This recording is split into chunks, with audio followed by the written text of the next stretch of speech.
నేను లాస్ట్ వీడియోలో చెప్పినా కదా ఒక స్వీట్ చేశానని, అది ఇదే అనమాట, బ్రెడ్ పుడింగ్. అయితే ఇది ఇంతకు ముందు కూడా చేశాను, కానీ అప్పుడు నేను కొన్ని మిస్టేక్స్ చేశానని వీడియోలో చెప్పాను. ఆ లింక్ కూడా ఇక్కడ ఇస్తాను, చూడండి.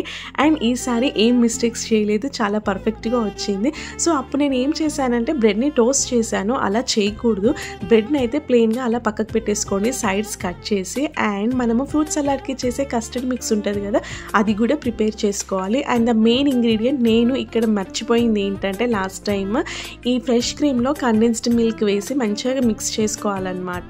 Milk made with fresh cream, దీన్ని మాత్రం సెపరేట్గా పక్కకు పెట్టుకోండి. ఇదే మెయిన్, దీంతోనే టేస్ట్ అంతా మారిపోతుంది అనమాట. సో ఇప్పుడు ప్రాసెస్ ఏంటంటే, ఫస్ట్ ఒక బౌల్ తీసుకొని అందులో కొంచెం కస్టర్డ్ మిక్స్ యాడ్ చేసి బ్రెడ్స్ పెట్టేసుకొని దానిపైన కూడా కస్టర్డ్ మిక్స్ అండ్ ఈ ఫ్రెష్ క్రీమ్ యాడ్ చేసుకోవాలి. ఇలా కంప్లీట్ చేసిన తర్వాత లాస్ట్లో డ్రై ఫ్రూట్స్తో గార్నిష్ చేసుకొని ఫ్రిడ్జ్లో ఒక 2 hours పెట్టుకొని మంచిగా చల్లగా తినేయడమే. ఇంతే సింపుల్ ప్రాసెస్. మీరు కూడా తప్పకుండా ట్రై చేయండి.